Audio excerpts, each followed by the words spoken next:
Dearly beloved, we are gathered here today to pay our respects to the PlayStation 3. PlayStation 3 had a troubled life. It started off with an RRP of $600 and a small handful of games. It was a hard sell, but things did improve dramatically, and with production on the console now slowly coming to an end, we thought we should pay our respects to the old George Foreman grill itself. Yeah, Liam wrote the script. He's a massive PS3 fanboy. So. All right. I was going to say sorry then, there's definitely no apology needed. A few days ago it was announced that the PS3 has ended production in Japan. This means that the last shipments of the PS3 systems have been sent out and no new units will be made. Now that manufacturing has officially ended in Japan, it probably won't be long until manufacturing of the system ends here in the West as well. So what better time than to take a look back at the console that went from shit show to success. The PS3 launched in 2006 and was notable for being the first console to have a HDMI port and a Blu-ray drive. Fun fact, a lot of the first PS3 sold were used exclusively as Blu-ray players because it was actually the cheapest one available at the time. So the PS3's biggest competition was of course the Xbox 360. That itself was a highly popular and very successful console, which was especially popular here in the UK. And what kind of advantage did it have over the PS3? Well, first off, the 360 had a year's head start over the PS3, and when the PlayStation finally did launch, the 360 already had a healthy lead in sales and a large install base, despite facing its own problems like the red ring of death. Secondly, the PS3 ran on stupidly complex hardware. Stupidly. And many developers said they really disliked developing games on the PS3, which led to poor quality ports and generally inferior versions of games compared to their 360 counterparts. And third of all, the games lineup for the first few years of the PlayStation 3's life was pretty weak. The first party games were hit or miss, with a fair few misses actually, and for every Resistance and Uncharted there was a layer or a haze. But despite these problems, the PS3 soldiered on, and it didn't take long for it to quickly catch up to the 360 in sales and quality of games. Then 2009 came along and proved to be the year of the PS3. Sony decided to rebrand the console with a new slimmer design and a pure focus on quality games. Uncharted 2 showed what the PS3 hardware was truly capable of, whereas Killzone 2 gave the system its first must-have FPS, and Infamous was the start of Sony's own open-world gaming franchise. There was also a little game called Demon's Souls, which started a series you may be familiar with. So the exclusives on the PlayStation 3 were really good, but it took a while to get there. They had a huge raft of titles, and some of them have really stuck with us. So Demon's Souls there, as we mentioned, we all know what game that turned into eventually, and that's just a gaming phenomenon. And the same goes for Uncharted. That's just, it's a big as game franchise as you'll ever see. That point about it being really hard to develop on was like a big factor in a lot of games being absolutely shit on it, like Skyrim and stuff like that. There were just problems on a lot of the PlayStation 3 ports, and that was kind of the Achilles heel of the console for a long time. A lot of the games just didn't work on it like as well as it did on 360. In the UK, the 360 dominated the PS3 at first. It was like the Xbox One and PS4. Everyone had one. Everyone had one. And that's the thing, it kind of snowballs console sales, because if you need to buy a console, you're going to buy one with all your mates on it, or you're going to take a risk. Yep. Which is what PlayStation 4 is experiencing now, is experiencing the same kind of arc that 360 had. Exactly. So there is hope for the Xbox One, but we're not talking about one dead console, we're talking about this dead console.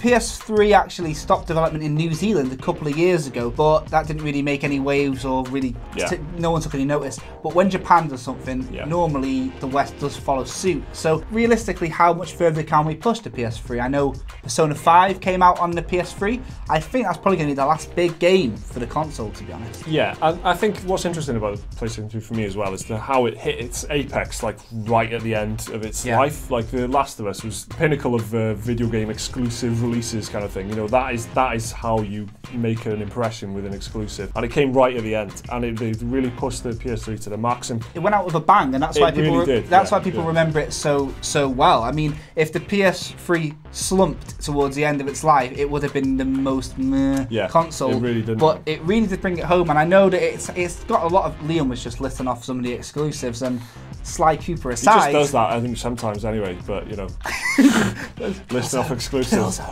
No, yeah, it's well for knowledge. It really comes home with PS3. Yeah. He loves this console, so it's fitting really to send it off in this beautiful way.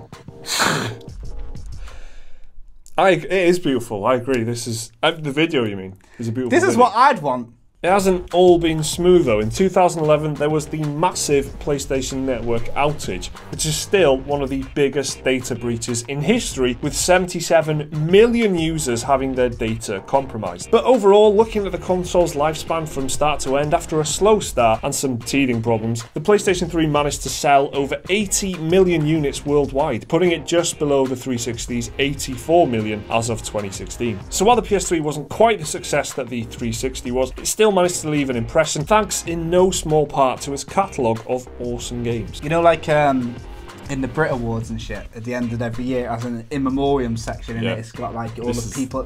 This is where we're gonna put all the great games, surely. Right? All right. So what kind of music though? Funeral march, isn't it? Nah, no. You want like, like if Bowie's died, which he has. There'll be like some Bowie music, there'll be like... what do we have for the PS3? Enya might be a good one though, just... Do you know who's going to know? Liam.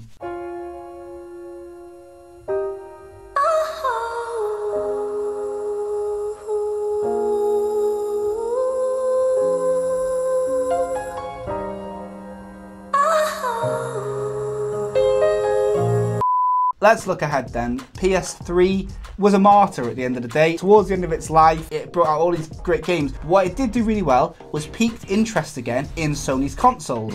And I bought a PS4 off the strength of the latter years of the PS3's major releases. And lots of people did that. And I reckon that PS4's success at first, its initial install base, is in part because the PS3 just rocked it towards the end. Well, I bought a PlayStation 4 because when they announced the Xbox One, I went, that noise, I'm not getting anywhere near that thing. The PlayStation 3 was really expensive, the hardware was incredibly complicated, and there wasn't that many games on it. So the initial landing of the PlayStation 3 wasn't very good. But then over time, it's just gathered up a head of steam, and it's got all these great games under its belt, and it became a home of some really great exclusives. That is how you turn it around for a console over the years. That's kind of what Microsoft needs to do with Xbox One at the moment, if you ask me. Xbox 360 was my console of that generation. I got a PS3 like about a year before it kind of came to an end, when they announced The Last of Us and they were revealing all the Last of Us stuff. I was like, I got in there early, I got a PlayStation 3 and I played loads of all these exclusives that it had. I went through all of them basically. That were cheaper at this point. Way cheaper, yeah. So exactly. it's a fonder memory for you because you reckon you've got a steal, haven't you? It's interesting to look at the life cycle of a console like the PlayStation 3, see how it's evolved over time, beginning, with a weak kind of beginning and just becomes this cool machine towards the end. So we don't know what state the PS4 and the Xbox One are going to be in 3 or 4 years' time. Things can change a lot over the the course of the years. PS3 came in at injury time and then just went, boo, and Xbox One could do it. E3 could turn it all around for the Xbox One. I don't know. I think with this outro we've got to do it. Any non-bread facts this time? What we're doing right now is eulogising the PS3 while it's like terminally ill. Yeah. Parts of it are already dead. We've like gone to the nursing home and given them the sort of funeral flyers and gone, just to have a look at it though, yeah? It's worth having a look at that. Yeah. PS3. Yeah. Just keep an eye out. I feel so bad for even comparing it to that for some reason. Death is not funny. So did you own a PS3, and if so, what was your favourite memories with it? Any exclusive games standing out for you? Remember to like the video if you enjoyed it, subscribe if you're new around here. There's a link to our Patreon here if you'd like to support the channel. We've got plenty more videos here as well if you want to give us a click here, and we'll see you on the next one.